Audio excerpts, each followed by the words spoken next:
चलो शुरू करते हैं हम अपना आज का करंट अफेयर। देखते हैं हमारे जितनी भी महत्वपूर्ण खबरें हैं सब पे विस्तार से चर्चा और विश्लेषण करते हैं। हमारी पहली न्यूज़ है, स्विस भौतिकविदों ने पहली बार पूरी तरह से यांत्रिक क्यूबिट्स का निर्माण किया। तो यांत्रिक क्यूबिट्स क्वांटम एरर की समस्या का हल निकाल सकते हैं। साथ ही ये मैकेनिकल क्यूबिट्स उन वर्चुअल क्यूबिट्स की कम उपयोग योग्य अवधि संबंधी समस्याओं का भी समाधान कर सकते हैं जो इलेक्ट्रोमैग्नेटिक्स का उपयोग करके निर्मित किए गए हैं। ज्ञातव्य है कि इन समस्याओं से क्वांटम कंप्यूटर की क्षमता का लाभ उठाने में बाधा उत्पन्न होती है। क्वांटम कंप्यूटर द्वारा डेटा को एनकोड करने के लिए क्यूबिट्स का उपयोग किया जाता है। ये क्यूबिट्स उच्च संवेदनशीलता प्रदर्शित करते हैं। ये गणना संबंधी उन त्रुटियों का कारण बन सकते हैं जिन्हें क्वांटम एरर्स कहा जाता है। पारंपरिक कंप्यूटर द्वारा 0 या 1 का प्रतिनिधित्व करने वाले बिट्स का उपयोग करके जानकारी संग्रहित की जाती है। क्वांटम कंप्यूटर्स के आकार में वृद्धि के साथ क्वांटम एरर और भी ज़्यादा गंभीर हो सकती है। इसके विषय में देखते हैं।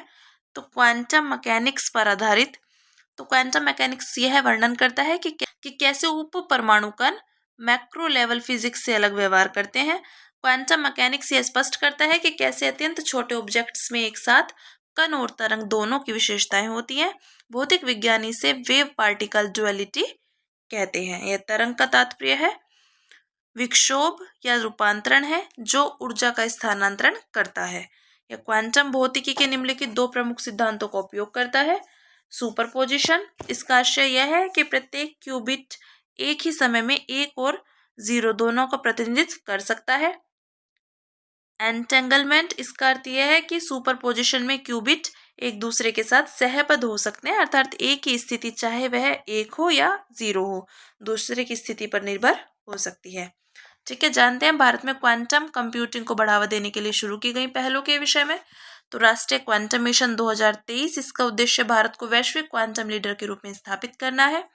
क्वांटम सक्षम विज्ञान और प्रौद्योगिकी या क्वांटम क्षमताएं निर्मित करने के लिए एक शोध आधारित कार्यक्रम है और इलेक्ट्रॉनिक्स एवं सूचना प्रौद्योगिकी मंत्रालय यानी क्वांटम कंप्यूटिंग एप्लीकेशन लेबोरेटरी, तो इसे शोधकर्ताओं और डेवलपर्स को क्वांटम कंप्यूटर्स उपकरणों तथा संसाधनों तक पहुंच प्रदान करने के लिए शुरू किया गया है। और quantum computer simulator tool kit, तो इसे शोधकर्ताओं को ऐसे क्वांटम कंप्यूटर्स बनाने में मदद करने के लिए डिज़ाइन किया गया है जिन्हें बनाना बहुत कठिन है।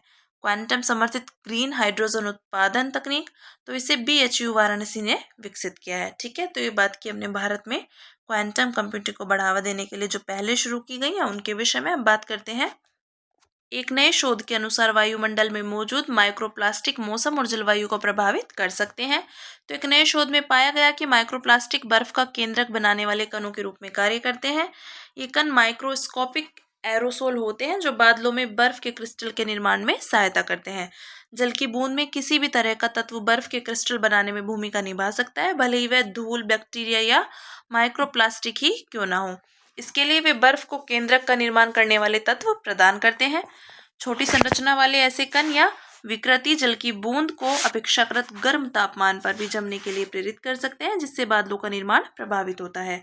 बादल तब बनते हैं जब जल वाष्प छोटे तैरते कणों पर संघनित होकर तरल जल की बूंदों या बर्फ के क्रिस्टल में बदल जाते हैं। ठीक है, देखते हैं वायुमंडल में माइक्रोप्लास्टिक का प्रभाव। तो वर्षा पैटर्न, माइक्रोप्लास्टिक जैसे अनेकों एरोसोल कणों से युक्त प्रदूषित वातावरण में मौजूद जल बहुत से एरोसोल कणों के बीच वितरित हो जाता है, जिससे छोटी बूंदें बनती हैं। इसके कारण जब वर्षा होती है तो यह या तो बहुत कम मात्रा में होती है या अत्यधिक मात्रा में होती है। ग्लोबल वार्मिंग, तो तरल जल की मात्रा की तुलना में बर्फ की मात्रा भी यह निर्धारित करने में महत्वपूर्ण है कि बादलों पर किस हद तक वार्मिंग या कूलिंग प्रभाव पड़ेगा। और अन्य प्रभाव है, वायुमंडलीय बर्फ के क्रिस्टल से बादलों का निर्माण प्रभावित होता है और इससे मौसम के पूर्वानुमान, जलवायु मॉडलिंग, विमानन सुरक्षा आदि में बाधा आती है। ठीक है, जानते हैं वायुमंडलीय माइक्रोप्लास्टिक के स्रोत। तो सिंथेटिक वस्त्रों व टायर्स का अपघर्षण, प्लास्टिक अपशिष्ट का पूर्ण भस्मीकरण, व्यक्तिगत देखभाल से जुड़े उत्पाद और शहरों से उड़ने वाली धूल तथा सड़कों से होने वाला अपघर्षण। साथ ही माइक्रोप्लास्टिक्स को कम करने के लिए शुरू की गई पहले देखते हैं। तो वैश्विक स्तर पर बात करें तो प्लास्टिक प्रदूषण और समुद्री अपशिष्ट पर वैश्विक भागीदारी शुरू की गई। प्लास्टिक प्रदूषण को समाप्त करने और कानूनी रूप से बाध्यकारी एक अंतर्राष्ट्रीय समझौता तैयार करने के लिए संयुक्त राष्ट्र पर्यावरण सभा का संकल्प अपनाया गया है और अंतर्राष्ट्रीय परमाणु ऊर्जा एजेंसी ने NUTEC प्लास्टिक पहल शुरू की। भारत द्वारा शुरू की गई पहले है, एकल उपयोग प्लास्टिक पर प्रतिबंध लगाया गया। प्लास्टिक अपशिष्ट प्रबंधन नियम 2016 लागू किए गए और खादी और ग्रामोद्योग आयोग ने प्रोजेक्ट ट्री प्लान शुरू किया। ठीक है, ये बात की हमने माइक्रो प्लास्टिक्स को कम करने के लिए जो पहले शुरू की गई है वैश्विक स्तर पर और भारत द्वारा, उनके विषय में चर्चा की। अब बात करते हैं NION methane invisible but non unseen report का चौथा संस्करण लॉन्च किया गया। तो यह रिपोर्ट संयुक्त राष्ट्र पर्यावरण कार्यक्रम की अंतर्राष्ट्रीय मीथेन उत्सर्जन वेधशाला द्वारा प्रकाशित की गई। IMEO ग्लोबल मीथेन प्लेस का एक मुख्य कार्यान्वयन भागीदार है। यह मीथेन उत्सर्जन पर मुक्त, विश्वसनीय और कार्यवाही योग्य डेटा प्रदान करता है। IMEO निम्नलिखित स्रोतों से डेटा एकत्र कर प्रकाशित करती है। Oil and gas methane partnership 2.0 यानी OGMP 2.0 के माध्यम से उद्योग की कठोरतापूर्वक रिपोर्टिंग के जरिए डेटा एकत्र किया जाता है। Methane alert and response system यानी MARS के माध्यम से उपग्रहों से डेटा एकत्र किया जाता है और वैश्विक मीथेन विज्ञान अध्ययनों के जरिए डेटा एकत्र किया जाता है। साथ ही राष्ट्रीय उत्सर्जन इन्वेंट्री से भी डेटा एकत्र किया जाता है। रिपोर्ट के मुख्य बिंदुओं पर एक नजर डालते हैं। तो ग्लोबल वार्मिंग, मानव जनित मीथेन उत्सर्जन वर्तमान में पृथ्वी के तापमान में लगभग 1/3 की वृद्धि के लिए जिम्मेदार है। तेल और गैस क्षेत्रकों से होने वाला उत्सर्जन, तो UNEP का OGMP 2.0 वैश्विक मीथेन उत्पादन का केवल 42% ही कवर करता है। ज्ञातव्य है कि OGMP 2.0 के तहत इसके सदस्यों को अपने मीथेन उत्सर्जन की रिपोर्ट करना आवश्यक है। इस्पात आपूर्ति श्रृंखला से उत्सर्जन, तो स्टील उत्पादन में प्रयुक्त धातु कर्म कोयले के उत्पादन से होने वाला मीथेन उत्सर्जन ऊर्जा क्षेत्रक से होने वाले कुल उत्सर्जन का 10% है। इसे न्यूनतम लागत पर कम किया जा सकता है। उत्सर्जन पर खराब प्रतिक्रिया, IMEO देशों को MARS के जरिए मीथेन उत्सर्जन की बड़ी घटनाओं के बारे में अलर्ट नोटिफिकेशन भेजता है, लेकिन ऐसे अलर्ट्स में से केवल 1% पर ही कोई ठोस प्रतिक्रिया मिलती है। देखते हैं मीथेन उत्सर्जन को कम करने के लिए उठाए गए कदम। तो वैश्विक स्तर पर ग्लोबल मीथेन प्लेस, जलवायु और स्वच्छ वायु गठबंधन, ग्लोबल मीथेन अलायंस आदि। भारत की बात करें तो जलवायु अनुकूलन कृषि पर राष्ट्रीय नवाचार परियोजना, राष्ट्रीय पशुधन मिशन, गोवर्धन योजना, नया राष्ट्रीय बायोगैस और जैविक खाद्य कार्यक्रम आदि। अब देखते हैं मीथेन के विषय में। तो मीथेन एक प्रमुख ग्रीन हाउस गैस है। अपनी संरचना के कारण मीथेन वायुमंडल में कार्बन डाइऑक्साइड की तुलना में प्रति अणु अधिक ऊष्मा को रोके रखती है। इस वजह से यह उत्सर्जन के बाद 20 वर्षों तक CO2 की तुलना में 85 गुना अधिक हानिकारक हो जाती है। हालांकि इसकी तीव्रता से वह आसानी से शमन किया जा सकता है। यह एक अल्पकालिक जलवायु प्रदूषक है। इसका वायुमंडलीय जीवन काल 12 वर्ष है। यह एक अल्पकालिक जलवायु प्रदूषक है। इसका वायुमंडलीय जीवन काल 12 वर्ष है। रासायनिक अभिक्रिया द्वारा क्षोभ मंडलीय ओजोन नामक हानिकारक वायु प्रदूषक गैस के उत्पन्न होने में भी योगदान करती है और इससे श्वसन संबंधी समस्याएं, फसल की हानि आदि होती है। 60% से अधिक मीथेन उत्सर्जन कृषि, जीवाश्म ईंधन के दहन और अपशिष्ट सहित मानवीय गतिविधियों से उत्पन्न होता है। ठीक है, ये बात की अपने मीथेन के विषय में बात करते हैं। DRDO ने भारत की पहली लंबी दूरी की हाइपरसोनिक मिसाइल का सफलतापूर्वक परीक्षण किया। तो रक्षा अनुसंधान एवं विकास संगठन ने इस हाइपरसोनिक मिसाइल का ओडिशा के पूर्वी तट पर डॉक्टर APJ अब्दुल कलाम द्वीप से परीक्षण किया। इस हाइपरसोनिक मिसाइल की रेंज 1500 किलोमीटर से अधिक है। इससे पहले यह तकनीक केवल संयुक्त राज्य अमेरिका, रूस और चीन के पास थी। परीक्षण के दौरान प्रदर्शित तकनीकें देखते हैं। तो एरोडायनामिक कार्यप्रणाली, तो यह तकनीक मिसाइल उड़ान के दौरान दिशा में बदलाव पर स्थिरता और नियंत्रण बनाए रखने के लिए जरूरी है। स्क्रैमजेट प्रणोदन का उपयोग, तो यह हाइपरसोनिक गति पर प्रज्वलन और निरंतर दहन बनाए रखने के लिए उपयोगी है। स्क्रैमजेट प्रणोदन प्रणाली ईंधन के दहन के लिए सामने की वायु को संपीड़ित करने हेतु जेट इंजन के आगे की गति का उपयोग करती है। तकनीक हाइपरसोनिक गति पर कार्य करती है और एक scramjet air breathing jet engine का एक रूप है। थर्मोस्ट्रक्चरल प्रणाली देखते हैं। यह तकनीक हाइपरसोनिक उड़ानों के दौरान विमान को चरम वायु तापीय वातावरण का सामना करने में सक्षम बनाती है। हाइपरसोनिक वेग पर पेलोड से मिसाइल को अलग करने की प्रणाली है। देखते हैं हाइपरसोनिक मिसाइल क्या है। तो ये मिसाइल न्यूनतम मैक 5 की गति यानी ध्वनि की गति से 5 गुना गति से उड़ सकती है। ध्वनि की गति मैक 1 है। मैक 1 से मैक 5 के बीच की गति सुपरसोनिक होती है। मैक 5 से अधिक की गति हाइपरसोनिक कहलाती है। हाइपरसोनिक मिसाइलें उड़ान के दौरान अपनी दिशा और प्रक्षेप पथ बदल सकती हैं। उच्च गति से उड़ने वाली ऐसी मिसाइलों का पता लगाना और उन्हें नष्ट करना अत्यंत कठिन होता है। देखते हैं भारत की अन्य मिसाइल प्रणालियां। तो सेवा में शामिल की गई मिसाइलें, आकाश सतह से हवा में मार करने वाली मिसाइल है। ब्रह्मोस लंबी दूरी की सुपरसोनिक क्रूज मिसाइल है।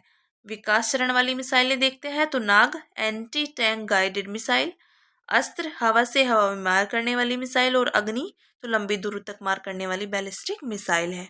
देखते हैं रक्षा अनुसंधान एवं विकास संगठन DRDO के विषय में। इसकी स्थापना 1958 में हुई थी। यह रक्षा मंत्रालय का अनुसंधान एवं विकास संगठन है। यह संगठन अत्याधुनिक रक्षा प्रौद्योगिकी के विकास तथा रक्षा क्षेत्र में आत्मनिर्भरता प्राप्त करने के लिए प्रयासरत है। DRDO वास्तव में एरोनॉटिक्स, इलेक्ट्रॉनिक्स, लड़ाकू वाहनों, मिसाइलों, उन्नत कंप्यूटिंग और सिमुलेशन आदि के लिए स्थापित लगभग 41 प्रयोगशालाओं का एक नेटवर्क है। ठीक है, ये बात की हमने रक्षा अनुसंधान एवं विकास संगठन के विषय में। अब बात करते हैं भारतीय रिजर्व बैंक RBI ने मनी लॉन्ड्रिंग, आतंकवाद के वित्त पोषण से जुड़े जोखिमों के लिए आंतरिक जोखिम मूल्यांकन मार्गदर्शन जारी किया। तो मार्गदर्शन का मुख्य फोकस देखते हैं।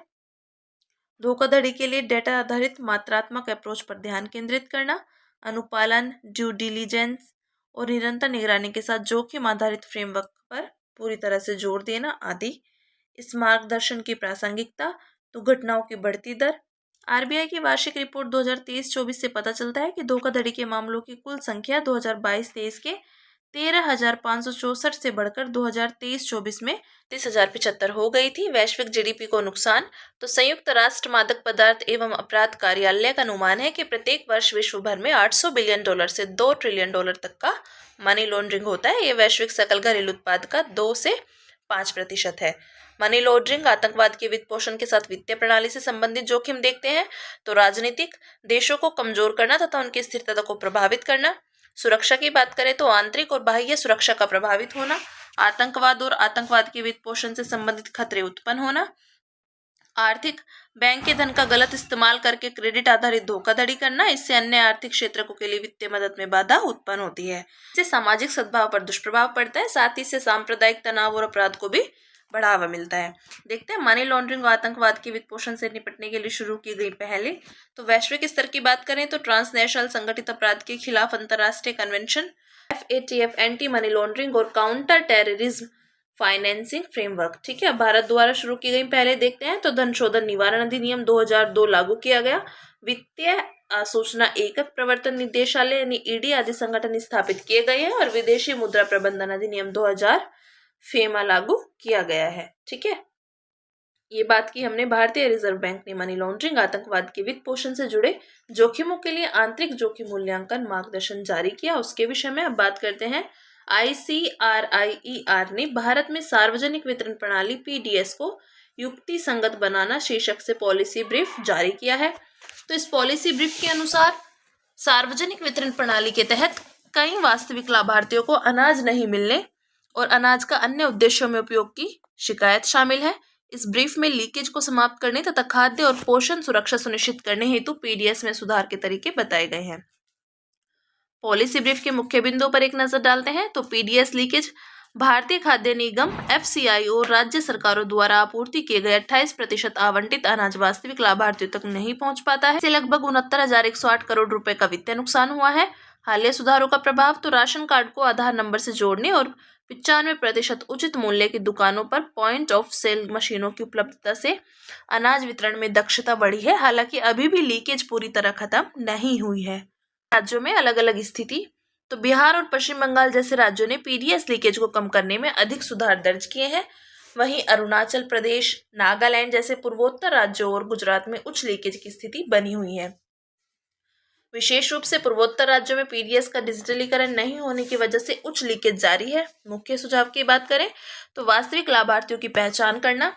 वर्तमान में देश की लगभग 57% आबादी को PDS के तहत मुफ्त अनाज वितरित किया जा रहा है। इसके बदले में सबसे गरीब 15% लाभार्थियों को मुफ्त अनाज देना चाहिए। शेष लाभार्थियों को न्यूनतम समर्थन मूल्य की 50% की दर से खाद्यान्न वितरित करना चाहिए।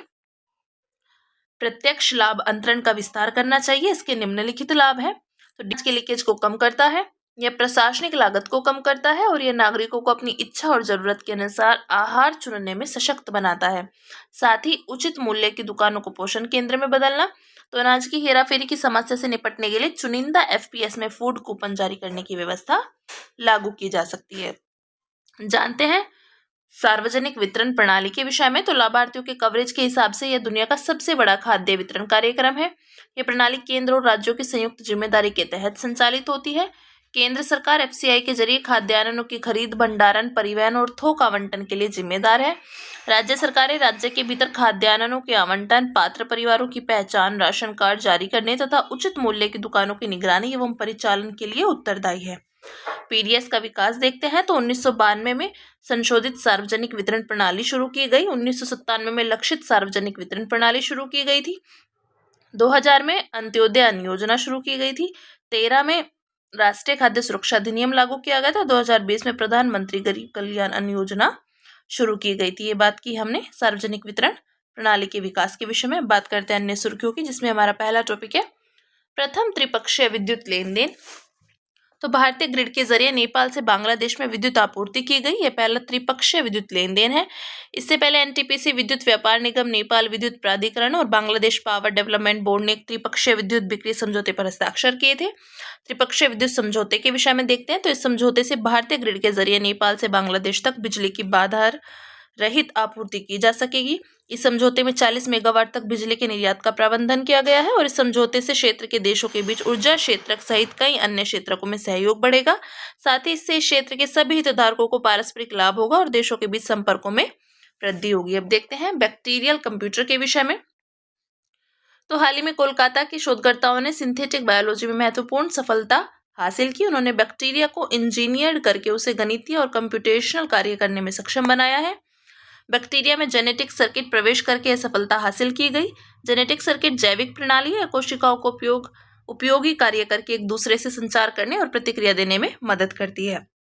इस तरह अलग अलग आनुवंशिक सर्किट वाले इंजीनियर्ड बैक्टीरिया को आर्टिफिशियल न्यूरल नेटवर्क के रूप में कार्य करने के लिए आपस में जोड़ा जा सकता है। इस तरह एकीकृत रूप में ये एब्स्ट्रैक्ट मैथमेटिक्स में सक्षम हो जाते हैं। ऐसे नेटवर्क में प्रत्येक इंजीनियर्ड बैक्टीरिया एक बैक्टोन्यूरॉन के रूप में कार्य करता है। इस तरह वह एक कृत्रिम न्यूरॉन के रूप में कार्य करता है। ठीक है, देखते हैं इसके संभावित उपयोग क्या हो सकते हैं। तो बीमारी का शुरुआत में ही पता लगाने और उपचार में कोशिका आधारित बायो कंप्यूटर के माध्यम से कार्बन पृथक्करण में वृद्धि में और फास्ट कंप्यूटिंग में इनका उपयोग हो सकता है। ठीक है, अब बात करते हैं आयुष्मान वंदना योजना की। तो आयुष्मान वंदना योजना के शुरू होने के 3 सप्ताह के भीतर 10 लाख से अधिक वरिष्ठ नागरिकों ने इसमें लाभार्थी के रूप में नामांकन कराया है और ये योजना के तहत नामांकित लाभार्थियों में लगभग 4 लाख महिलाएं हैं। इसके विषय में देखते हैं तो यह योजना अक्टूबर 2024 में शुरू की गई थी। यह आयुष्मान भारत प्रधानमंत्री जन आरोग्य योजना का घटक है। इस योजना का उद्देश्य 70 वर्ष और उससे अधिक आयु के सभी वरिष्ठ नागरिकों को निःशुल्क स्वास्थ्य देखभाल सेवा प्रदान करना है और इसको आयुष्मान भारत प्रधानमंत्री जन आरोग्य योजना को 2018 में शुरू किया गया था। इसका उद्देश्य सार्वभौमिक स्वास्थ्य कवरेज के विजन को प्राप्त करना है और इस योजना के तहत आयुष्मान व्यय वंदना कार्ड जारी किए गए। कार्ड धारकों को कई तरह की बीमारियों के उपचार की निःशुल्क सुविधा भी दी गई है। देखते हैं परागणक के विषय में। तो शोधकर्ताओं ने प्रबंधित पश्चिमी मधुमक्खियों और जंगली परागणकों के बीच रोगजनकों के संचरण का खुलासा किया। इस प्रक्रिया को रोगजनक स्पिल ओवर और स्पिल बैक कहा जाता है। पश्चिमी मधुमक्खियां प्राय विषाणुओं का भंडार होती हैं और जंगली परागणकों की प्रजातियों को संक्रमित कर सकती हैं। इससे परागणक समुदाय को व्यापक पैमाने पर खतरा उत्पन्न हो सकता है। परागणक देखते हैं तो मधुमक्खियां, तितलियां, पक्षी, चमगादड़ जैसे प्रमुख परागणक एक पादप से दूसरे पादप तक पराग को ले जाते हैं। यह एक महत्वपूर्ण पारिस्थितिकी अंतःक्रिया है जो अधिकांश पुष्पीय पादपों की प्रजनन प्रणाली के लिए महत्वपूर्ण आनुवंशिक सामग्री के स्थानांतरण को सक्षम बनाती है। विश्व के 3/4 पुष्पीय पादप और लगभग 35% खाद्य फसलें प्रजनन के लिए जीव परागणकों पर निर्भर है। अब देखते हैं एपीओबीईसी फैमिली के विषय में। शोधकर्ताओं ने एमपोक्स वायरस के क्लेड 1A स्ट्रेन के मानव से मानव में संचरण के साक्ष्य प्रस्तुत किए हैं। इस संक्रमण की वजह एपीओबीईसी जनित म्यूटेशन है। एपीओबीईसी जनित म्यूटेशन डीएनए में विशिष्ट म्यूटेशन उत्पन्न कर सकते हैं। इसके विषय में देखते हैं। एपीओबीईसी से आशय apolipoprotein B mRNA editing enzyme catalytic polypeptide like है। यह एक प्रकार की प्रोटीन फैमिली है। मानव स्वास्थ्य में कई कार्य संपन्न करती है। इनमें आरएनए और सिंगल स्ट्रैंडेड डीएनए दोनों से जुड़ने की प्राकृतिक क्षमता होती है। इन कोशिकाओं में प्राकृतिक बनाए जाने के कारण वायरस के डीएनए में परिवर्तन यानी म्यूटेशन ला सकते हैं। ऐसा करके APOBEC प्रोटीन वायरस को गलतियां करने के लिए मजबूर करते हैं। इनमें से कुछ गलतियां वायरस के लिए घातक हो सकती हैं, इससे उनकी प्रतिकृति प्रक्रिया बाधित हो सकती है। ठीक है, अब बात करते हैं हिंद महासागर द्विध्रुव के विषय में। तो अध्ययन से पता चलता है कि मालदीव में मैंग्रोव की वापसी समुद्र के जल स्तर में वृद्धि और चरम हिंद महासागर द्विध्रुव से जुड़ी हुई है। इसके विषय में देखते हैं तो पश्चिमी हिंद महासागर और पूर्वी हिंद महासागर के बीच समुद्री सतह के तापमान में अंतर है, इसलिए इसे द्विध्रुव कहा जाता है। इसे भारतीय नीनो भी कहा जाता है। आईओडी के निम्नलिखित 3 चरण होते हैं, तो धनात्मक आईओडी, ऋणात्मक चरण और तटस्थ चरण। धनात्मक की बात करें तो तब होता है जब हिंद महासागर का पश्चिमी भाग पूर्वी हिंद महासागर की तुलना में अधिक गर्म हो जाता है, और धनात्मक आईओडी भारतीय उपमहाद्वीप और अफ्रीकी तट पर वर्षा कराने के लिए अनुकूल माना जाता है, जबकि इंडोनेशिया, दक्षिण पूर्वी एशिया और ऑस्ट्रेलिया में वर्षा की संभावना को कम करता है। ऋणात्मक चरण की बात करें तो वही पश्चिमी हिंद महासागर के ठंडा होने और पूर्वी हिंद महासागर के गर्म होने से ऋणात्मक आईओडी की स्थिति बनती है। इसके परिणाम स्वरूप ऑस्ट्रेलिया में अधिक वर्षा होती है, जबकि पूर्वी अफ्रीका में शुष्क स्थिति पैदा हो जाती है। तटस्थ चरण की बात करें तो जब पूरे हिंद महासागर में तापमान सामान्य के करीब होता है तो उस स्थिति को तटस्थ आईओडी कहते हैं। संबंधित समुद्र जल स्तर में परिवर्तनों से तटीय बाढ़ का खतरा बढ़ जाता है। ठीक है, बात की हमने हिंद महासागर द्विध्रुव के विषय में। देखते हैं समान सुरक्षा प्रोटोकॉल के विषय में। तो केंद्रीय विद्युत प्राधिकरण ने भारतीय ग्रिड के यूजर्स के लिए समान सुरक्षा प्रोटोकॉल को मंजूरी दी। इसे अखिल भारतीय स्तर पर लागू किया जाएगा। इसका उद्देश्य ग्रिड से निरंतर और बिना बाधा के विद्युत आपूर्ति एवं ग्रिड की सुरक्षा सुनिश्चित करना है। 2030 तक राष्ट्रीय ग्रिड में 450 गीगावाट नवीकरणीय ऊर्जा के समेकन के भारत के लक्ष्य की प्राप्ति का समर्थन करना है। यह प्रोटोकॉल तापीय और जल विद्युत उत्पादन केंद्रों की सुरक्षा जरूरतों को पूरा करेगा। विद्युत आपूर्ति में असामान्य स्थिति उत्पन्न होने पर उपकरण प्रणाली को बचाने के लिए सुरक्षा प्रणालियों में उचित समन्वय सुनिश्चित करेगा। यह दोषपूर्ण उपकरणों को अलग करने में मदद करेगा और सुरक्षा प्रणाली के दोषपूर्ण संचालन से बचाएगा। ठीक है, अब देखते हैं करीबा झील। तो सूखे के कारण करीबा झील का जलस्तर रिकॉर्ड निचले स्तर पर पहुंच गया है। इससे क्षेत्र में बिजली की कमी हो गई है। इसके विषय में देखते हैं तो आयतन की दृष्टि से यह विश्व की सबसे बड़ी कृत्रिम झील एवं जलाशय है। यह जाम्बिया और जिम्बाब्वे के बीच स्थित है। 1955 में जेम्बेजी नदी पर बांध बनाने से इस झील का निर्माण हुआ था। इसका निर्माण 1950 के दशक में शुरू हुआ था, जब उत्तरी और दक्षिण रोडेशिया पर ब्रिटिश शासन था। करीबा बांध जाम्बिया और जिम्बाब्वे दोनों को बिजली की आपूर्ति कराता है। साथ ही अफ्रीका में फलते फूलते वाणिज्यिक मत्स्य उद्योग को सहायता भी प्रदान करता है। ठीक है, अब देखते हैं अपना सुर्खियों में राय स्थल है हमारा नाइजीरिया, राजधानी है इसकी अबूजा। भारतीय प्रधानमंत्री को नाइजीरिया के प्रतिष्ठित राष्ट्रीय पुरस्कार grand commander of the order of niger से सम्मानित किया गया। अगर इसकी भौगोलिक अवस्थिति की बात करें तो नाइजीरिया अफ्रीका महाद्वीप के पश्चिम तट पर अवस्थित है। यह एक बहु नृजातीय और सांस्कृतिक रूप से विविध क्षेत्रों का एक संघ है। यह अफ्रीका का सबसे अधिक आबादी वाला देश है। प्रादेशिक सीमाएं तो इसकी सीमाएं उत्तर में नाइजर, पूर्व में चाड, कैमरून तथा पश्चिम में बेनिन से लगती हैं। समुद्री सीमाएं दक्षिण में अटलांटिक महासागर की गिनी की खाड़ी से लगती हैं। भौगोलिक विशेषताएं देखते हैं तो प्राकृतिक संरचना, इस देश में कई विस्तृत पठार जो हैं, जोस पठार, उड़ी पठार, पहाड़ है, माउंट डिमलांग, तराई, सोकोटो मैदान, चाड बेसिन आदि मौजूद हैं। प्रमुख नदियां हैं नाइजर, बेनू। प्रमुख झीलें चाड, यह चाड कैमरून, नाइजीरिया और नाइजर के संगम पर मीठे पानी की झील है। वनस्पति वर्षावन, दलदल और सवाना घास के मैदान। यह अफ्रीका का सबसे बड़ा तेल और गैस उत्पादक देश है। ठीक है, ये बात की हमने नाइजीरिया के विषय में। ठीक है, तो आज हमने चर्चा की अपनी मुख्य खबरों के विषय में। इसी के साथ मिलते हैं कल अपनी नई खबरों के साथ।